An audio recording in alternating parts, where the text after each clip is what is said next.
స్వస్థతశాల ఇది నా యేసు నివసించశాల. దేవునికి స్తోత్రములు కలుగునుగాక, దేవునికి మహిమ కలుగునుగాక.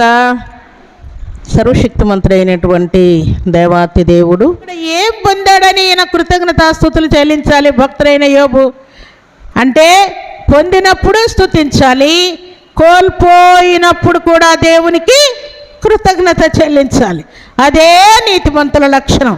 అందుకే భక్తుడైన యోబు దేవునికి అందరూ పోయినందుకు, అందరూ చనిపోయినందుకు, ఆస్తులన్నీ పోయినందుకు, గొర్రెలు మేకలు గాడిదలు గుర్రాలు పనివారు అంత నష్టపోయినందుకు దేవునికి కృతజ్ఞతాస్తుతులు చెల్లిస్తూ, దేవా నిన్ను నమ్ముకున్నందుకు ఏం లాభమయ్యా, ఇంకా దేవా దేవా అని ఎందుకంటావు, దేవుని దూషించి మరణము కమ్ము అని భార్య అంటా ఉంటే ఈయనేమంటున్నాడు, తల్లి గర్భములో నుండి నేను వచ్చినప్పుడు దిగంబరినిగా వచ్చి తిని మరలా దిగంబరిగానే వెళ్ళిపోతూ ఉన్నాను. నేను ఇక్కడికి వచ్చిన తర్వాతే కదా భార్య కుమారులు కుమార్తెలు గొర్రెలు మేకలు ఒంటెలు ఎద్దులు ఇవన్నీ భూమి మీదకి వచ్చిన తర్వాతే కదా.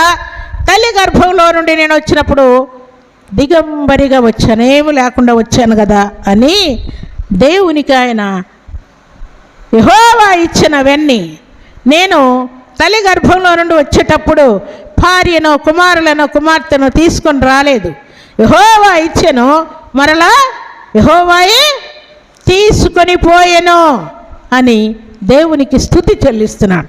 భక్తులు ఇలాగ దేవుని స్తుతిస్తూ ఉండగా సర్వశక్తిమంతుడు అయినటువంటి దేవాతి దేవుడు కూడా ఈ మాటే పలుకుతూ ఉన్నాడు. చూడండి, యోహాను సువార్త 11వ అధ్యాయం 41వ వచనాన్ని చదువుకుందాం. అంతట వారు ఆ రాయి తీసివేసిరి.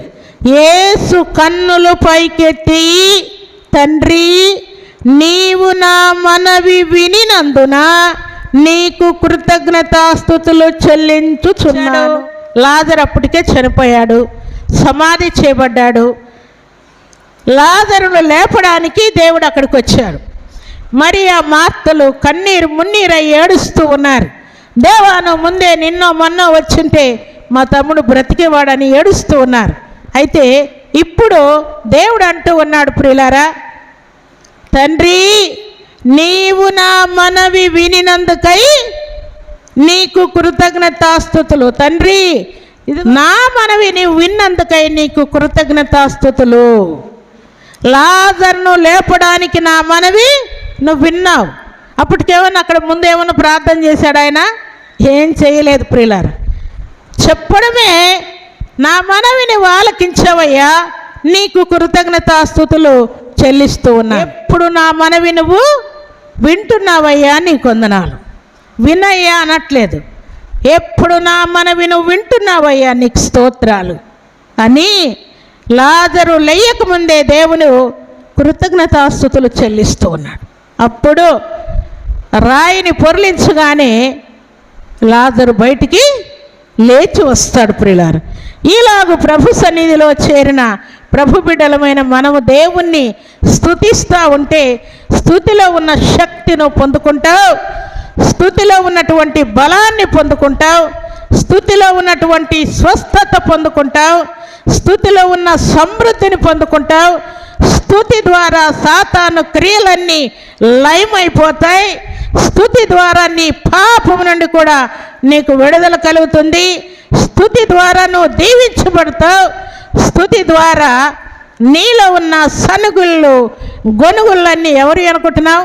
నేనే సనుక్కుంటున్నాను, నేనే గొనుక్కుంటున్నానని మీరు అనుకుంటున్నారేమో. నీవు కాదు ప్రియులారా, సనుగుళ్ళు గొనుగుళ్ళన్నీ కూడా సాతానువి. అవి దేవుని బిడ్డలు నిత్యము దేవునికి కృతజ్ఞతాస్తుతులు చెల్లించేవారుగా ఉంటారు.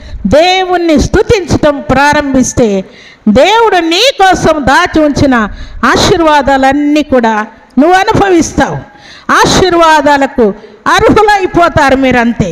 అందుకే భక్తులు ఈలాగున దేవుణ్ణి స్తుతించి దీవించబడ్డారు, గొప్ప చేయబడ్డారు, అధికారాలు పొందుకున్నారు, ఆశీర్వాదపు పాత్రలుగా ఉన్నారు.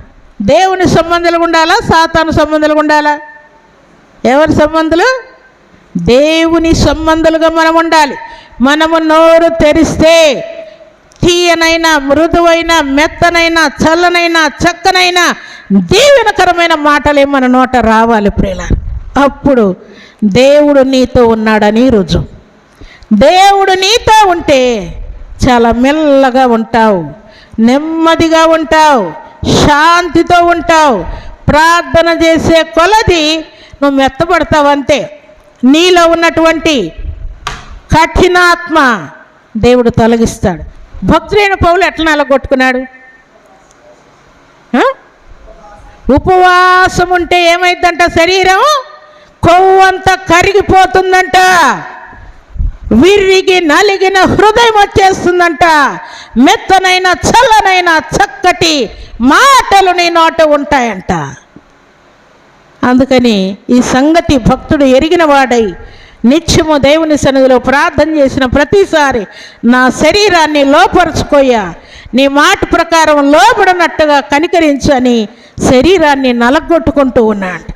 ప్రభు సన్నిధిలో చేరిన ప్రభు బిడ్డలమైన మనమందరం కూడా ఈలాగున ఏ విషయం ప్రార్థన చేసినా పొంది ఉన్నామని నమ్మండి. నీవు నాతో ఉంటున్నందుకు స్తోత్రాలు, నా నోట స్తుతి ఉంచినందుకు నీకు స్తోత్రాలు అని దేవుని సన్నిధిలో నిత్యం మనం పొంది ఉన్నామని. దేవా, నా వివాహ విషయంలో కూడా నువ్వు కార్యం జరిగించావు, మంచి భర్తనిచ్చావు, సిద్ధపరిచావు, నీకు స్తోత్రాలు. మంచి భార్యనిచ్చావు, నీకు స్తోత్రాలు. మంచి జాబ్ ఇచ్చావు, నీకు స్తోత్రాలు. ప్రమోషన్ క్లియర్ చేసావు, నీకు స్తోత్రాలు. అలాగే ఎగ్జామ్స్ విషయంలో చక్కటి రిజల్ట్ ఇచ్చి విజయోత్సాహంతో నన్ను నింపినందుకు స్తోత్రాలు. నా అప్పులన్నీ క్లియర్ చేసినందుకు స్తోత్రాలు. నూతనమైన ద్వారాలు తెరచి నాకున్నటువంటి ఆర్థిక ఇబ్బందులన్నీ తీర్చడానికి నువ్వు గొప్ప ఐశ్వర్యవంతుడమైనందుకై నీకు స్తోత్రాలు. పడమర, ఉత్తర, దక్షిణ దిశల నుండి నీ సహాయం నాకు పంపుతున్నందుకై స్తోత్రాలు. ఈ స్తుతి మీరు చేస్తే సాతానుడు తోక ముడుచుకొని మీ ఇంటి చుట్టూ కానీ, మీ చుట్టూ కానీ, మీ పిల్లల చుట్టూ కానీ, మీ భార్య చుట్టూ కానీ, మీ భర్త చుట్టూ కానీ, మీ తల్లిదండ్రుల చుట్టూ కానీ అడ్రస్ లేకుండా వెళ్ళిపోతాడు ప్రియులారా. ఈలాగున దేవుడు ఇచ్చాడని నమ్మి దేవుని స్తుతించండి. నీలో దేవుని యొక్క మృదత్వము, చల్లనితనం, మెత్తనితనము, భక్తి, విశ్వాసం అనేకులు నిన్ను చూసి నేర్చుకునేటట్టుగా దేవుడు గొప్ప కార్యాన్ని చేయబోతున్నారు. కృతజ్ఞతాస్తుతులు చెల్లిస్తారు. కృతజ్ఞతాస్తుతులు చెల్లించిన వారందరికీ దేవుడు ఏం చేస్తాడంట? శక్తిని, బలాన్ని, స్వస్థతను, సమృద్ధిని, ఆశీర్వాదాలను అన్నింటినీ సమృద్ధిగా దేవుడు ఇచ్చేసి దీవించబోతున్నాడు. ఈ కృపా భాగ్యం సర్వశక్తిమంతుడు అయినటువంటి దేవాతి దేవుడు సర్వ సమృద్ధిగా మనందరికీ అనుగ్రహించి ఆశీర్వదించునుగాక. ఆమేన్.